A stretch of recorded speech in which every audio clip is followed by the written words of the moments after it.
You're listening to the Cyberwire Network, powered by N2K.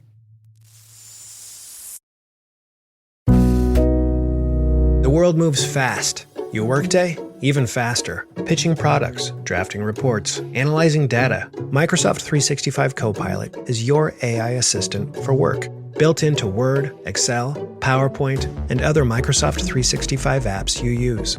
Helping you quickly write, analyze, create, and summarize. So you can cut through clutter and clear a path to your best work.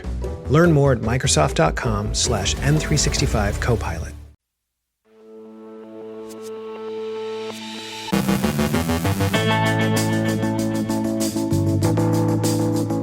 SolarWinds patches 4 critical remote code execution vulnerabilities. A ransomware attack on Conduent puts the data of over 25 million Americans at risk. RoguePilot enables Github repository takeovers. ZeroDayRat targets Android and iOS devices. North Korea's Lazarus Group deploys Medusa ransomware. Attackers' breakout times drop to under half an hour. CISA maintains its mission despite staffing challenges. Russian satellites draw fresh scrutiny. 2 South Korean teenagers are charged with breaching Seoul's public bike service. Krishna Sai, CTO at SolarWinds, discusses why leaders should focus less on speculating about the AI bubble and more about how to quantify AI's tangible contributions. And the Pope pushes prayerful priests past predictable programs.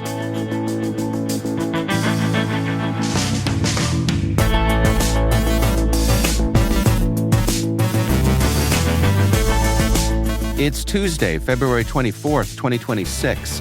I'm Dave Bittner, and this is your CyberWire Intel Briefing.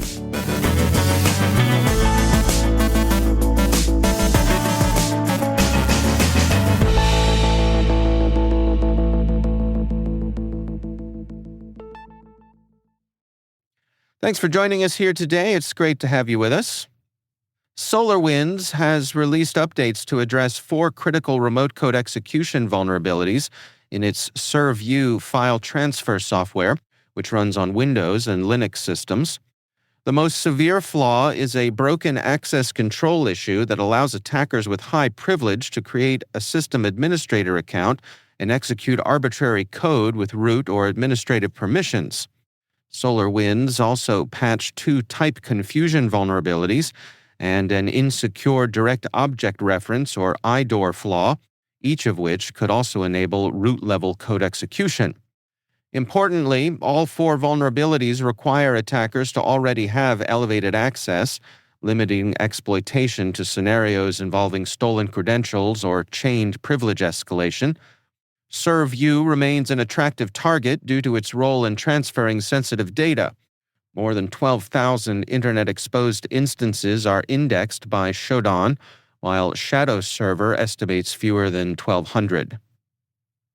A major data breach at Conduent has exposed the sensitive personal information of at least 25.9 million Americans following a ransomware attack attributed to the SafePay group. According to reporting by CSN, attackers maintained unauthorized access to Conduent's network from October 21, 2024 through January 13, 2025. During that time, they exfiltrated approximately 8 terabytes of data, including names, social security numbers, dates of birth, medical records, and health insurance information. The breach primarily affects government service recipients in Texas and Oregon, where Conduent processes Medicaid, SNAP, and child support services. Texas alone accounts for 15.4 million impacted residents, while Oregon reports 10.5 million records exposed. Victims are now being notified and urged to place fraud alerts on their credit files.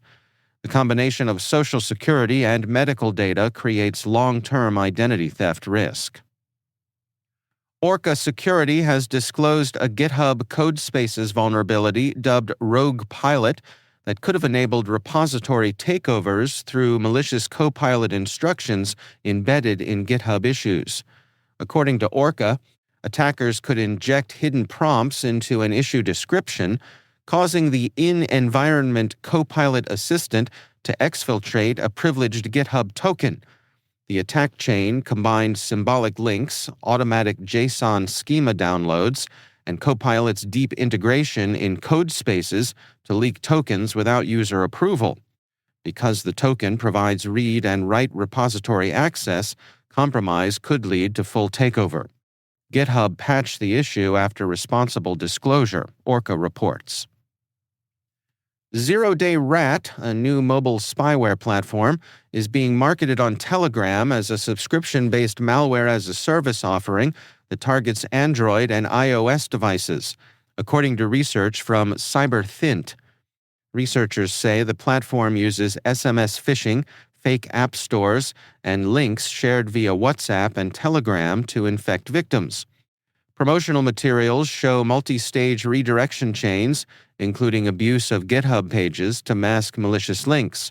Once installed, the malware connects to a web-based control panel that enables GPS tracking, screen recording, keystroke logging, and remote camera and microphone access. It also includes financial theft features such as cryptocurrency wallet scanning, clipboard injection, and attempts to capture credentials for digital payment services. CyberThint noted inconsistencies in the seller's materials, raising questions about the platform's authenticity. Hackers linked to North Korea's Lazarus Group have deployed Medusa ransomware in financially motivated attacks against organizations in the U.S. and the Middle East, according to Symantec. Researchers attributed the activity to Lazarus, likely its Andariel subgroup, based on the use of custom backdoors, malware, and a Chrome password extractor previously tied to the group. Medusa operates as a ransomware-as-a-service platform, allowing affiliates to share ransom proceeds. Symantec notes this marks the first observed use of Medusa by Lazarus, which previously used strains such as Maui. U.S. authorities have tied earlier Maui attacks to North Korean operators, including Rim Jong-hyuk, who was indicted in 2024. The shift underscores growing overlap between nation-state actors and criminal ransomware ecosystems. CrowdStrike's latest global threat report finds attackers moving faster and operating across more groups, with breakout times dropping to an average of 29 minutes in 2025. According to CrowdStrike, the fastest observed breakout time fell to 27 seconds, down from 51 seconds a year earlier. The company tracked 281 threat groups by the end of 2025, including 24 newly named actors. Cloud-focused attacks rose 37% year over year, with a 266% surge tied to nation-state groups. 82% of detected intrusions were malware-free, relying instead on valid credentials and legitimate tools. Zero-day exploitation increased 42%, particularly targeting edge devices such as firewalls and virtual private networks. An analysis from the New York Times says President Trump, who established the Cybersecurity and Infrastructure Security Agency during his first term, has scaled back key parts of the agency in his second, including dismantling its election security work. Staffing has fallen from about 3,400 employees in January 2025 to fewer than 2,400, and a Department of Homeland Security funding lapse has furloughed roughly 60% of the remaining workforce, leaving under 1,000 on duty. The agency is operating without a Senate-confirmed director, as nominee Sean Planky's confirmation has stalled. Lawmakers, including Representative Benny Thompson, have warned that deep staffing cuts and lost institutional knowledge threaten CISA's mission. Acting Director Madhu Gadamukala has said essential operations will continue, but acknowledged increased strain. Officials and former employees say morale has declined amid departures, reassignments, and uncertainty, raising concerns about readiness in the event of a major cyber attack.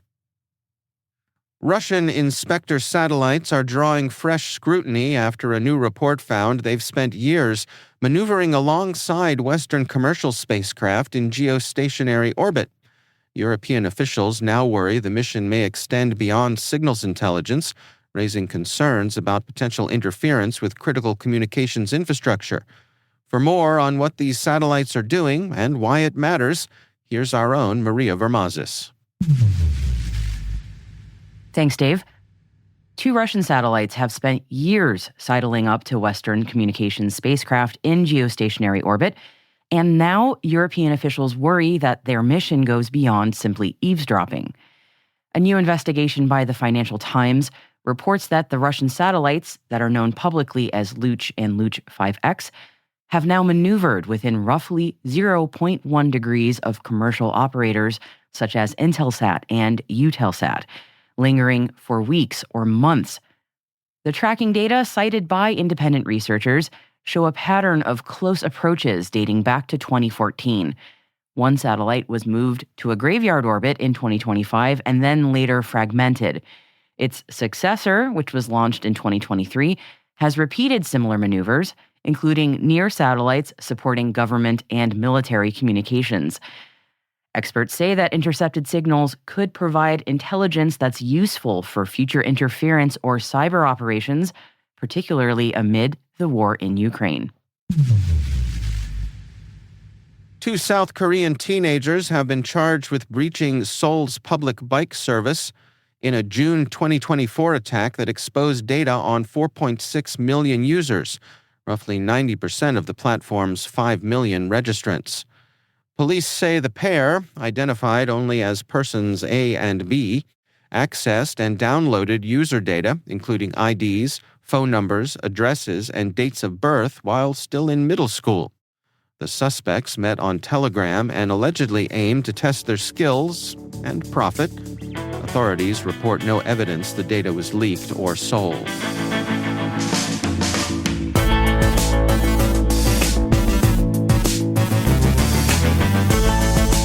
Coming up after the break, Krishna Sai, CTO at SolarWinds, discusses why leaders should focus less on speculating about an AI bubble and more on how to quantify AI's tangible contributions.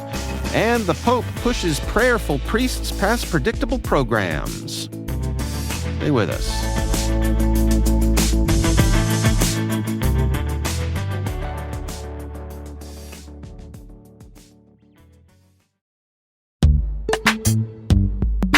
No, it's not your imagination. Risk and regulation really are ramping up, and customers expect proof of security before they'll sign that deal. That's where Vanta comes in. Vanta automates your compliance process and brings compliance, risk, and customer trust together on one AI-powered platform. Whether you're preparing for SOC 2 or managing an enterprise governance, risk, and compliance program, Vanta helps keep you secure and keeps your deals moving. Companies like Ramp and Ryder spend 82% less time on audits with Vanta. That's not just faster compliance, that's more time for growth. Take it from me, if you're thinking about compliance, take the time to check out Vanta. Get started at vanta.com/cyber.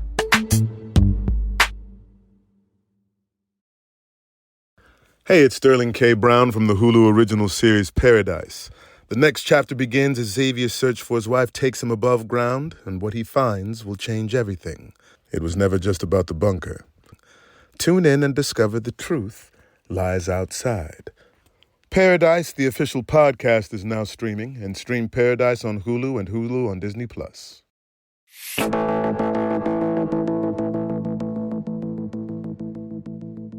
Krishna Sai is Chief Technology Officer at SolarWinds. I recently got together with him to discuss why leaders should focus less on speculating about an AI bubble and more on how to quantify AI's tangible contributions. When I think of bubbles, there's the economic bubble that folks refer to a lot of time, but I actually have a slightly different view of this in terms of the value or the technology or the possibility. I mean, we talk about AI as the next industrial revolution. It's been compared to steam engine, electricity, and so on and so forth. How real is that? Is the one lens with which I look at this conversation when we talk about the bubble. And, sometimes when you take a step back and look at what it's actually already doing. So if you think about folks who are actively engaging with consumer AI tools, right, like ChatGPT and others, the numbers are pretty staggering. I think there's like 250 to close to 500 million, maybe even more if you include China and others, or who are actively daily consuming AI tools. And what I think about it is if those tools went away today, a lot of folks are going to be very disappointed because I think they're actively using them for specific reasons. Now, this is very, very different from, let's call it the previous bubbles, right? So back in the times of the internet and so on, if, I don't know, ePets or pets.com or something went away, probably nobody would have noticed, right? Now, it's different from an economic and the speculative perspective, but in terms of the daily usage, I think that's a very, very different dimension or lens to look at how AI is penetrated, making a difference. Now, that's true in the consumer space. In the enterprise space, arguably, you can say that number is a lot lower. But even in terms of new enterprise technologies, take a much longer penetration time as well. But even here, if you look through it, the number of folks who are actually starting to use AI pretty significantly across the daily use cases when it comes to enterprise, it's still pretty high compared to any other technology, which is why I think that there's a slight difference when it comes to AI in terms of, if you take the enterprise as an example, it's already getting built into core workflows, which is very, very different. And we're starting to see AI making a difference in reducing toil, accelerating decisions, improving reliability, for example, in the business that we're in. So it's not a side experiment anymore. I think it's starting to sit into these core workflows. And that's why I think it is it's less about hype per se, but it's more about execution maturity and what are the things that you need to for us to fully realize the value. Do you understand the skepticism that folks have and the concerns that this may all blow up in our faces? Yes, I think a lot of the investment, the discussions are around the level of capital investment that's going into building chips and data centers and to allow the training models and so on and so forth. And that's very, very hard to tell exactly what is the level of investment that is needed to unleash the future potential of a technology. But if you wear a different lens and say, hey, what is like even the capabilities that are available today in terms of AI, how much are those being used or realized in the day-to-day heartbeat of both consumer use cases as well as enterprise use cases? And that's where I tend to be a little bit more bullish on this. And I think a lot of that is related to the ROI discussion. Hey, we're not seeing the ROI just yet, and so on and so forth, which is why I go back to this is less about the potential of the technology, more about the execution maturity and understanding and the natural, I would say, life cycle of how these types of technologies penetrate the day-to-day heartbeat in the enterprise. Well, when you look at the potential for ROI, are there any particular use cases that you think could play out favorably here? 100%, right? Like I think when we think about enterprise use cases as an example for the business that we are in, we talk a lot with IT and operational teams and so on. Things like, a lot of those teams are buried in ROIs that are already defined for them. Things like the mean time to detect an issue when something goes wrong, the mean time to recover, or mean time to respond in terms of customer issues. How many issues get escalated? What is your first contact resolution? What is your operational cost per incident or when there's an outage? These types of things are in case of security and operations, right? How many incidents can you avoid? What is a reduced blast radius? Like a lot of these ROIs are pretty well defined. And I think what we're starting to see is, as an example, when you have a well designed or well thought out AI use case that we offer, we see both acceleration in terms of the time to value, meaning how quickly is the adoption of this particular capability in a natural workflow that already exists, and how quickly are things like the mean time to resolution of a ticket, as an example, getting accelerated. Like those numbers are starting to be a lot more clear in terms of the actual ROI that's being realized. Do you feel like we are on the the downward slope of the hype cycle, that it's not so much that people are adopting AI because their competitors are, but that, as you say, they're starting to see the real places where it's actually going to be useful? I think so. I think so, and I think that there's a collective. If you think about a tool that you have to buy today, right? Like any new tool purchase that you can think of, if it does not have an AI capability, you perhaps won't even consider it, right?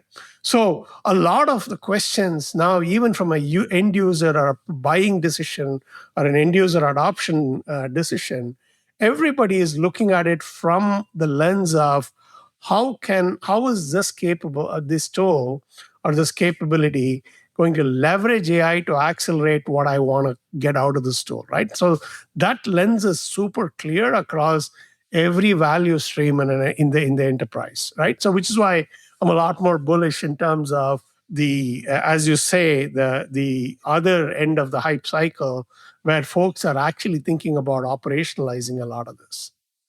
What are your recommendations then for folks who are looking to set their priorities? You know, they want to balance the things that they clearly see are good outcomes, good potential outcomes from AI, but they also want to be secure. They want to be responsible. How do you go about weighing those needs? One of the kind of the core things I try to highlight is make sure that you are separating what AI is good at from what other things need to do. As an example, if you think about separating the responsibilities, AI is good at reasoning, it's good at exploring, it's good at looking at lots of data, it's great at looking at routine tasks and reducing the toil, but it's not great at authority. So, which is why you need to be able to, the way I quote it is, you want AI to reason broadly but act narrowly, which means that innovation moves really fast when you have AI in the reasoning layer, things like exploring, correlating, recommending, whereas execution is what needs to be gated behind the routine things that are absolutely important in enterprise: policy, identity, auditability, right? So making sure that there's a clear separation. What you don't want is to give AI the authority to go act unfettered, as an example, which is why I think a lot of those types of base understanding and say, how are you going to insert, how are you going to let AI explore, but how are you going to make sure that responsible AI comes in the form of designing platforms where speed and safety are able to scale together. Like that's the lens with which I look at it. Now, in terms of what that means and how you adopt, and this is where I think having a good understanding of anchoring AI initiatives to specific ROIs, whether it's time, cost, risk, reliability, and then designing back from that is super important. That's Krishna Sai from SolarWinds.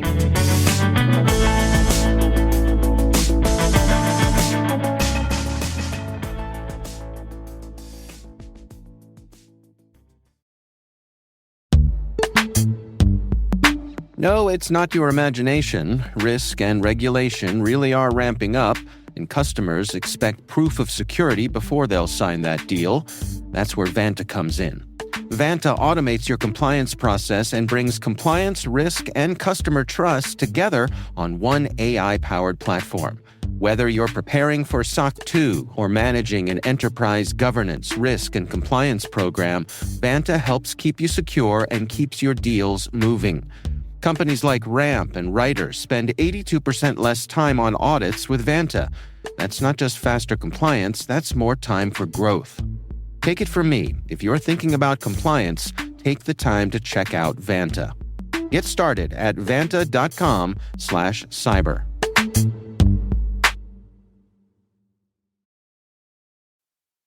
This episode is brought to you by Indeed.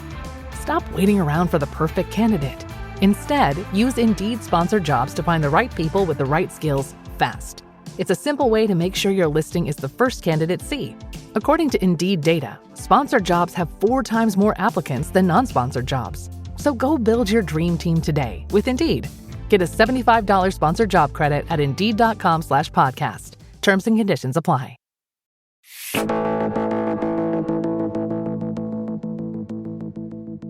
And finally, in a private exchange with Rome's priests, Pope Leo XIV offered encouragement, practical counsel, and one gently barbed warning that likely landed with particular clarity. When asked how to reach young people, he pointed first to personal witness, then widening the circle through genuine communion. On parish life, he advised priests to truly know their communities because loving them requires more than a passing familiarity with the parish calendar. But it was his aside on homily preparation that drew knowing smiles. The Pope urged priests to use their own minds, not artificial intelligence, to craft their sermons. He has, he noted, seen and heard what happens otherwise. Prayer, he added, cannot be outsourced either. It requires time with the Lord, not just efficient recitation. On rivalry and the loneliness of older clergy, Leo returned to fraternity, gratitude, and humility. In other words, no shortcuts there either.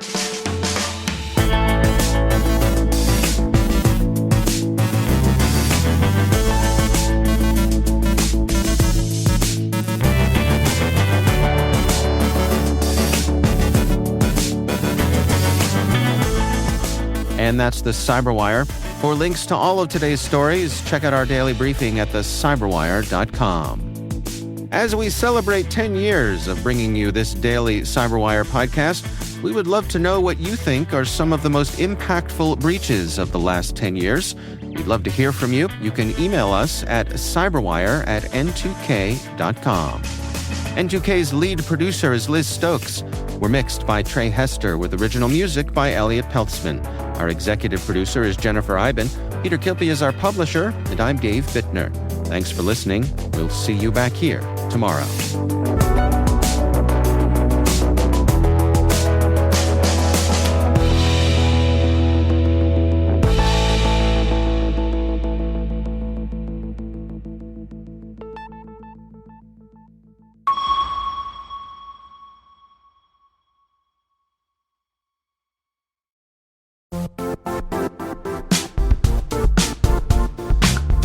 If you only attend one cybersecurity conference this year, make it RSAC 2026. It's happening March 23rd through the 26th in San Francisco, bringing together the global security community for 4 days of expert insights, hands-on learning, and real innovation. I'll say this plainly, I never miss this conference. The ideas and conversations stay with me all year. Join thousands of practitioners and leaders tackling today's toughest challenges and shaping what comes next. Register today at rsaconference.com/cyberwire26. I'll see you in San Francisco.